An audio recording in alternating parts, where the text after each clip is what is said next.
Hey guys, it's Sarah Taylor. Thank you for joining me. This is 11 by 14 inch acrylic on canvas called Stella. And colors, that's a Modern Masters rich gold and a Prussian blue Payne's gray mix. And that's kind of just a green mixture. I can't tell you exactly what's in it, I'm sorry. And that's a violet with a little bit of nickel azo gold. That is Charvin indigo, Jenkins green, and Prussian blue, golden fluids. And then that's a Liquatex green gold, Liquatex Basics. That's 24 karat gold by DecoArt Extreme Sheen. I added a little bit of nickel azo in there just to richen it up. And that's my base coat, and I tinted it kind of this light blue-gray. Added a little bit of chalk paint in it today. And then the bottom pink one is my cloud mix. So just prepping the canvas, just a little bit of white paint to get it a little tacky. Helps with this technique. And there's actually two paintings. It's Stella and Stella 2 that I'm going to show you. They were so similar, I just wanted to go ahead and put it on one video. And I'm going to ask you guys a favor to come over to my Instagram and follow me over there, because I actually kind of keep the content a little different. So I add little process videos and different little things on my Instagram that I don't do on YouTube. And thank you all so much for your wonderful support. It really means a lot, and it keeps me inspired. So thank you all. And if you haven't subscribed, go ahead and hit that, and then you can just be notified with the bell of new videos. All that, you know what to do. So take great care. And if you have any questions, let me know. This is just, it's this thin paint puddle pour technique with kind of this cloud over that I've been working on. So, people have been asking me about the cloud over. So the cloud over is what I'm calling after I stretch the paint, I come back in and add some of that cloud mixture on top, and it kind of puffs it out and I just think it's really pretty. So yeah, I hope that explains it a little bit better. And I'll put the recipes below so you guys can check it out. Okay, have a beautiful day. Thank you. Bye.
Hey guys, I'm going to show you dried results, and make sure to stay tuned. I'm showing you another painting with the same exact color palette.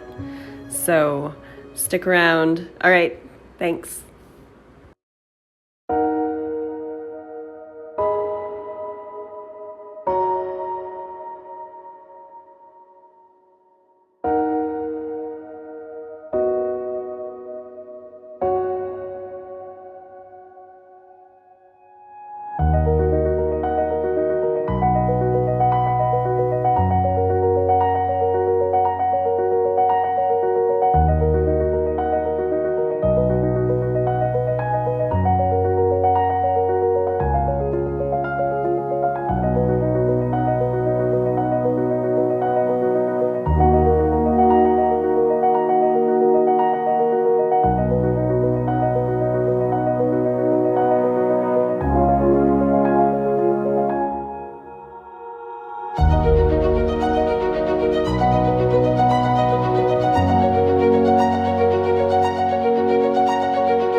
Hi, I'm just going to talk to you about this technique that I just did. So that's the base coat, the same exact base coat, and I put it in a squeeze bottle and injected it kind of around the sides. And that I saw Elise Fournier do years ago. So she just released a really cool video with a fluid art painting, and then she created it and transformed it into a dragon. It's really cool. Anyways, yeah, you guys know who my inspirations are, and it's kind of taken a life of its own, and I'm having so much fun right now creating art. This is part 2, piece 2 or 3 and 4 out of a 6-piece series I'm doing for a gallery. So yeah, when I'm done, I'll probably move on to something a little bit different. And okay, thanks for watching. Have a beautiful day. Oh, and don't forget to go check out my Instagram feed, just because the content is a little bit different. So yeah, get to know me in a different way. All right, talk soon. Bye.